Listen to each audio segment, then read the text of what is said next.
اعوذ باللہ من الشیطان الرجیم، بسم اللہ الرحمن الرحیم۔ السلام علیکم ورحمۃ اللہ وبرکاتہ۔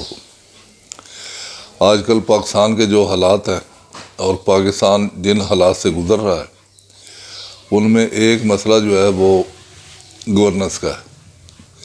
پاکستان میں گورننس کیوں نہیں آتی؟ آپ لوگوں کو پتہ ہے کہ پاکستان میں اصل حکمران کون ہے اور وہ ہر 5ویں 7ویں 10ویں سال کیا حرکت فرماتے ہیں اور اس کے بعد کسی نہ کسی کو وہ اقتدار میں لے آتے ہیں اور پھر اپنے پسندیدہ مشاغل وہ جو 73 سال سے دہرا رہے ہیں انہیں اور شدت کے ساتھ دہراتے ہیں اور آئین و قانون جو ہے اس کا مذاق بن جاتا ہے۔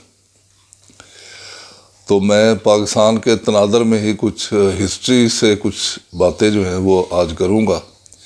آپ ان تمام واقعات کو جو بھی میں بیان کروں گا اس کو پاکستان کے حوالے سے اور اس کے تناظر میں رکھ کے سوچئے گا کہ پاکستان کس رخ جا رہا ہے اور قوم کیا ہوتی ہے، قومیں کیسے بنتی ہیں، قوم کے جو افراد ہوتے ہیں ان کا کردار کیا ہوتا ہے اور وہ کیا کرتے ہیں، اور جو قومیں حاکم سے محکوم بن جاتی ہیں پھر ان کا کیا حال ہوتا ہے۔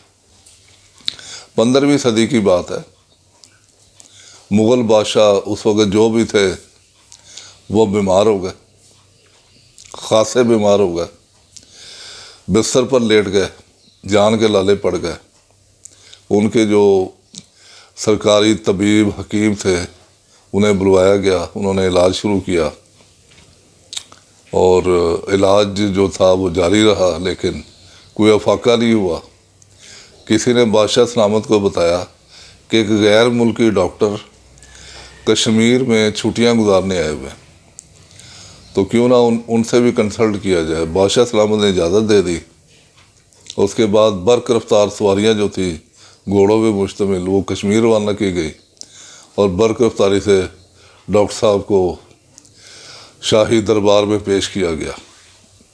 ڈاکٹر صاحب نے علاج شروع کیا۔ تھوڑے ہی دنوں میں بادشاہ سلامت اپنے پیروں پہ کھڑے ہو گئے، انہوں نے چلنا پھرنا شروع کر دیا۔ اب ان کے اوپر اپنا جلال اور بادشاہت طاری ہو گئی۔ انہوں نے ڈاکٹر صاحب سے کہا مانگو کیا مانگتے ہو۔ ڈاکٹر جو تھا وہ ایک بہت ہی باعزت قوم سے اس کا تعلق تھا اور وہ اپنے ملک کا محب وطن شہری تھا۔ اس نے اپنے لیے کچھ نہیں مانگا۔ بات ذرا غور سے سنیے گا کہ اس نے کیا مانگا۔ اس نے کہا کہ جناب ہمارے ملک کے جو جہاز ہیں وہ آپ کے ملک کی بندرگاہوں پہ لنگر انداز نہیں ہو سکتے، لہٰذا انہیں لنگر انداز ہونے کی اجازت دی جائے۔ بادشاہ نے اجازت دے دی لیکن پھر بھی اصرار کیا کہ آپ اپنے لیے بھی کچھ مانگیں۔ اس نے کہا مجھے نہیں چاہیے، یہ جو کچھ آپ نے اجازت دی ہے آپ سمجھیں کہ یہ مجھے مل گیا۔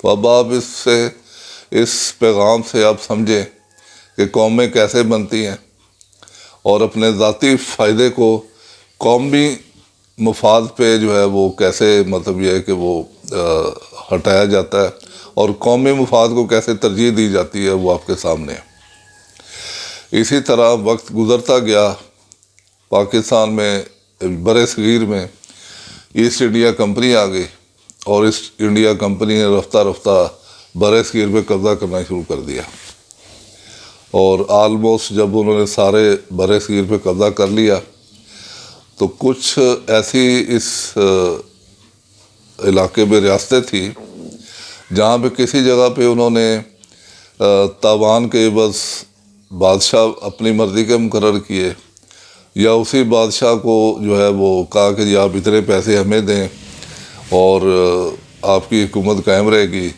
یا وہاں پہ وزیر خزانہ اپنا مقرر کر دیا۔ اب غور سے سنتے جائیے گا، آپ کو اس میں مطلب یہ ہے کہ جو پیغام ہے وہ واضح ہوتا جائے گا۔ تو بنگال کے بارے میں کہا جاتا ہے کہ جو سراج الدولہ تھا اسے وہاں کا حکمران بنایا گیا اور اسے کہا گیا کہ جی آپ 1 کروڑ روپے جو ہے وہ ادا کریں گے انگریزوں کو۔ تو وہ 1 کروڑ روپے اکٹھا کرنے کے لیے اپنے عوام پہ اس نے بے تحاشا ٹیکس لگائے، اتنے ٹیکس لگائے کہ عوام جو تھے وہ بلبلا اٹھے۔ اس نے 1 سال 1 کروڑ دیا، اگلے سال دیا، اس کے بعد اس نے معافی مانگ لی، اسے اتار دیا، نیا حکمران آ گیا۔ اسی طرح تاریخ میں آتا ہے کہ ایک جگہ پہ انہوں نے